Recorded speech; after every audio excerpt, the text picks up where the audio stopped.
Got a question. You ever wonder what life would be like if you couldn't hear? What would you do if this became this? What happens when this One of those ones you don't want to interact with. becomes this? I wasn't sure, but I wanted to find out. So this week, I lived life like I was deaf. Here's what happened. This is me. Hi, my name is Luke Leisner. I'm 20 years old and I live in Brooklyn Park, Minnesota. Right now I'm staying in my friend's basement. It's not exactly what I had in mind when I pictured myself at 20, but hey, it's home. Each week I do something that turns my life upside down. Sometimes the changes are big and sometimes the changes are small, but either way, I hope we can learn something along the way. This is for a week. Welcome everyone. Wow, look at you guys. You guys look sharp today. I want to say thank you to the 366 subscribers. I appreciate the support. All right, the first question I had to figure out was how on earth does someone with fully functioning ears become deaf? The only thing I could think of doing was buying a pair of those giant earmuffs, you know, the ones that those construction guys are always wearing, and then throw a pair of earplugs on underneath. So I tried that. I gotta test these things out. Hey Wes. Yeah. Tell me something I wouldn't want to hear. You know our pet rabbit we had? It didn't actually run away. I hit it with a lawnmower. What? After trying out several more options, the only combination that eliminated nearly all sound was the earmuffs combined with noise-canceling headphones in addition to playing sound through those headphones. I realized there was nothing I could do that would block enough sound from coming in. But I didn't need to live in complete silence, I just needed it so I couldn't hear what was going on around me. I'm about ready to start this thing. I got my noise-canceling headphones fully charged, ready to go. I got my earmuffs. Let's see how this goes. Ideally, these things are not going to come out until next Tuesday at around 3:30. And these, I'm not sure what I'm going to do, but maybe I'll take them out during night. Alright, so I just started. This is what I'm going to look like for the next 7 days. Okay. The first thing that happened was I started to realize how everything around me felt. I couldn't hear the wind, but I could feel it hit my skin. I couldn't hear somebody walk into a room, but I could feel the vibrations in the floor and know that they entered. That evening, I had a chance to sit down and see what dinner would be like without sound. Amen.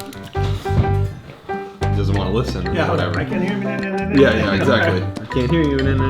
Yeah. Pass the start. Yes.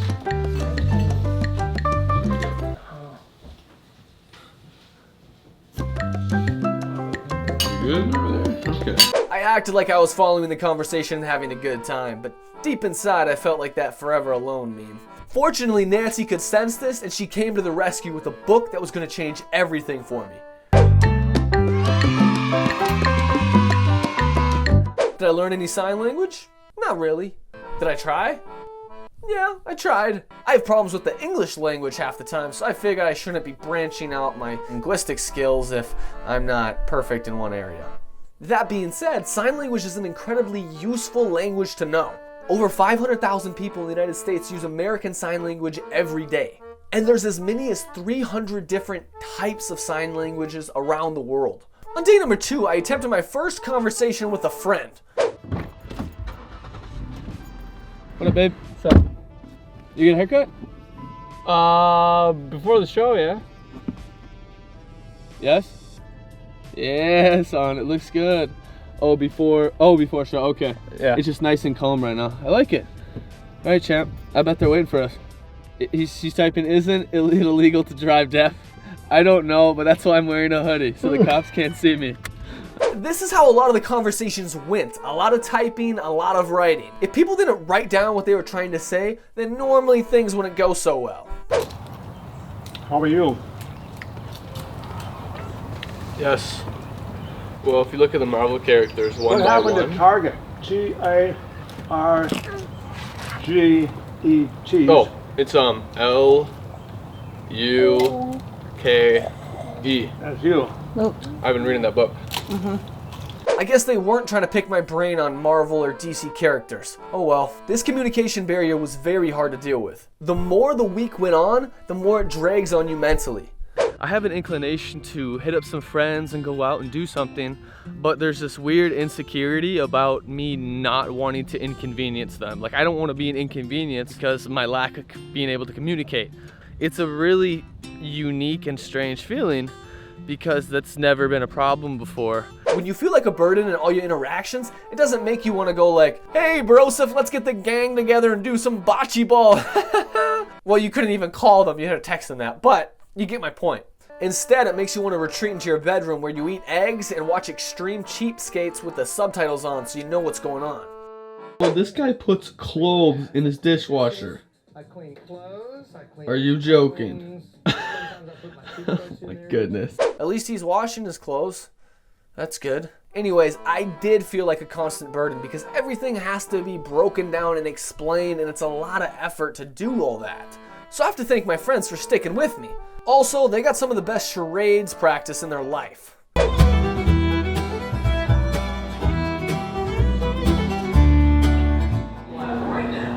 I have no idea what any of that means. They're gonna dominate next time they play. One thing I'd thought a lot about is how do deaf individuals function in a world that isn't catered to them? Do they work? Can they work? What do they do for entertainment? What do they do for fun? I had all these questions, so on day number 3, I spent the afternoon exploring them. How do deaf people experience music? That's a fascinating question. How do deaf people experience music? Do you know how I listen to music? I put my hand on the speaker, I feel it, memorize the beat. Unbelievable. This guy uses his hand to listen to music, and then he dances to that beat.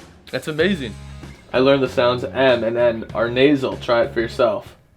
This lady did 18 years of speech therapy to learn how to talk. She was born deaf. I've always known my speech isn't perfect, but week after week I'd go back and try to make it better. How do you make it better when you don't even know what you sound like? This is unreal.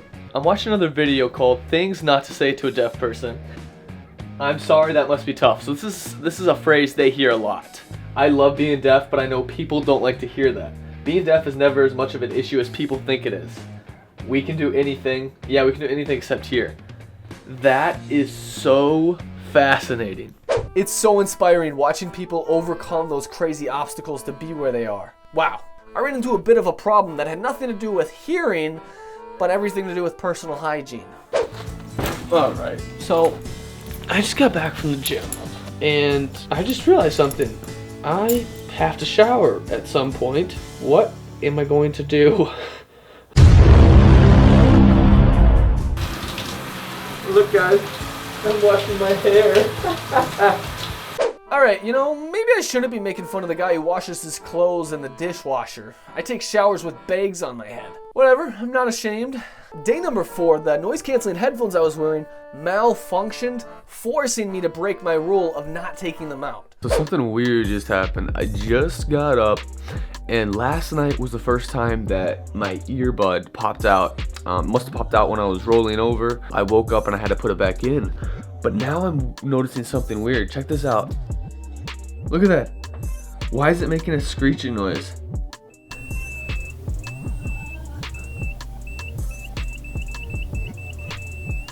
That is so weird. Normally I'd be more irritated about broken headphones, but in this case I kept them in for almost 4 days straight, and they got pretty sweaty and I slept on them, so I don't think I can be too mad about that. The bottom line is I had to return them, and in the process of returning them, I had my most awkward interaction thus far. Do you know a person who's gonna lock the case for headphones? Yeah, I can help you. Perfect. Did you have any other shopping to do? Keys to the building over here. Yeah, they gave me something. Did you have any other shopping to do? Thank you so much. Do you have other shopping to do? Huh? Do you have more shopping to do? I don't know. I'm sorry. I'm doing this weird thing with ears and stuff, so I can't hear anything this week. I'm sorry. I'm just. I'll ring Can you I check up. out? Yep. Okay, thank you.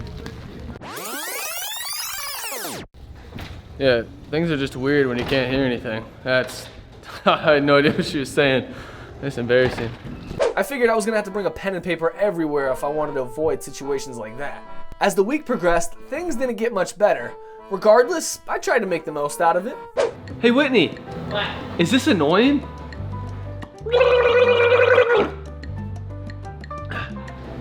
Absolutely. What? Just Okay, because. hear you. Do it again, you said? No. I'm sorry for being so annoying, Whitney. Quick question. Has anyone ever gone to church when you can't hear? No? Well, going to church when you can't hear is about as productive as eating Tide Pods to get full. We finally made it to the end of the week, and I could not have been more excited. So the week is almost over. It is now the ending of the 7th day, and I gotta tell you, it's a bittersweet moment. It's a bittersweet moment because I'm feeling super amped and super jazzed about being able to communicate and have a conversation and to listen to music again. But then in the back of my mind, I think about all the people that have to stay like this. And it hurts a little bit. But here we go. Huh, I'm finally gonna be able to wash my hair. It's been 7 days. I won the contest for greasiest hair. Oh my goodness, look, I can do anything with this. That's disgusting. All right, here we go.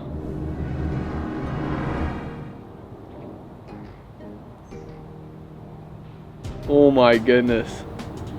I feel like I don't sound like myself.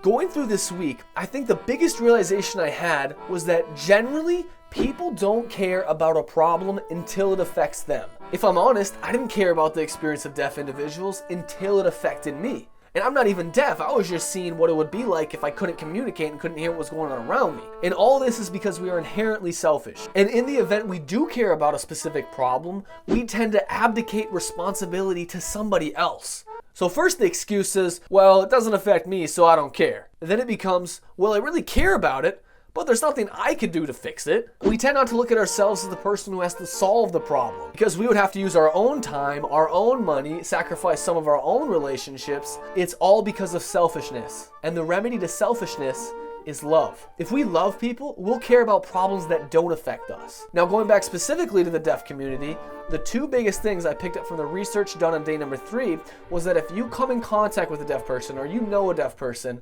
the two things you can do to help are 1, have patience with them, and 2, try. Put effort in. It could be little things like throwing subtitles on at a movie. Just small things that require a little bit of effort and some patience. What a powerful week. Thank you for watching, everybody. If any of you have Instagram or Snapchat, I'm on there at Luke Leisner. And if you have an idea of what you want me to do next for a week, make sure to comment that below. Have a blessed rest of your week. I'll be back soon. I was glad I wasn't hearing. I literally just swallowed a fly. I just swallowed a fly. All right. That's great.